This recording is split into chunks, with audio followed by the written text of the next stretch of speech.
Sizwe Sakhe here, Sizwe Sakhe Academy, and this is the global classroom. It's the class for the whole world, whole mathematical world, the world of mathematics. Here it's still trigonometry. We are to calculate the exact values of the following. Now here we are given something we are dealing with, negative angles. There is a video, I think I mistakenly said there are no negative angles. I was wrong, pardon me for that. When you get to that video, ignore it, please. Ignore that statement. There are negative angles. Okay, let me do this because I want to explain this thoroughly. We've got 0 degrees, 90 degrees, 180 degrees, and 270 degrees.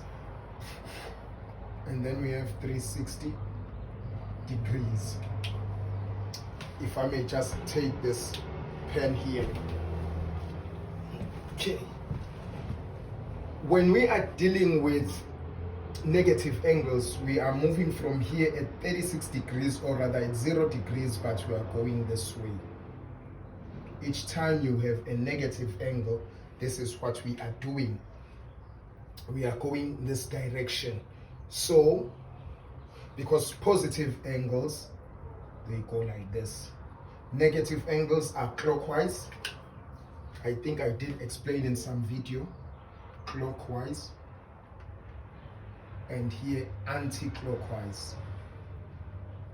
You would think that anti-clockwise should mean the right direction, meaning positive should be clockwise, anti-clockwise, but it's the other way around, because following the clock clockwise, the clock is going this way, so it's going, taking the direction of the negative angles. So here it's negative angles, here it's positive angles, right?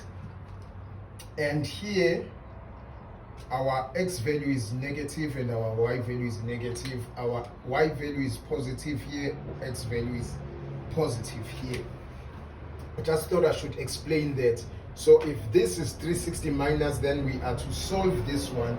Therefore the best method I find is this, to be 360 degrees plus into a negative 45 degrees. Maybe I should have used the square one there. And then we have sine into positive times negative is a negative 360 degrees minus a 45 degrees. So the angle we're dealing with is 360 degrees minus 45 degrees, which would be a sine 315 degrees. So if you know your ratios already, at 315, you already know 315 is in the fourth quadrant. 315 is in the fourth quadrant, and sine in the fourth quadrant is negative, because sine is positive in the first and the second. 315 is fourth quadrant, above 270, below 360. So our answer here has to be negative. And the ratio at 315, the ratio sine is the ratio at 315, which is negative, and the values at 360, at 315 we've got 2, the x value and the y value, and the x value is a positive because it's like this.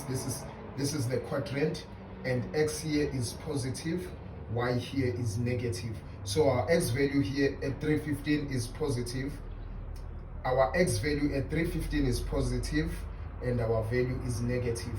But sine deals with the y value, but here it's root 2 over a 2, or 1 over root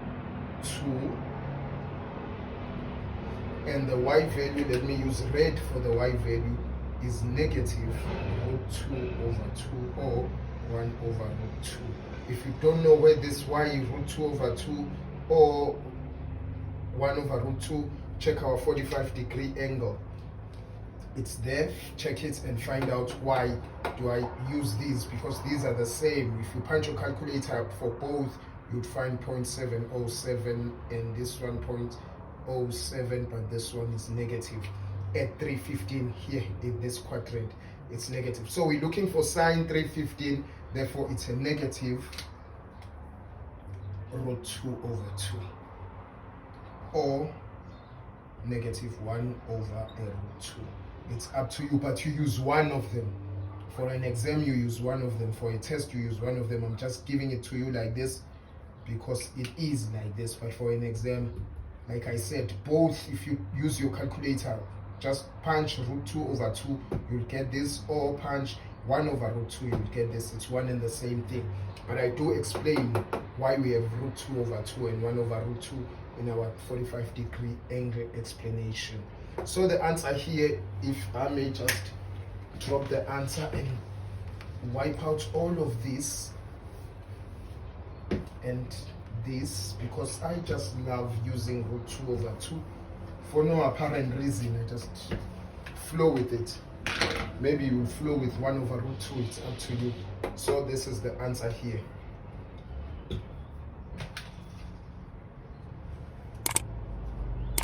Thank you for watching, guys. Watch out for more. God bless you.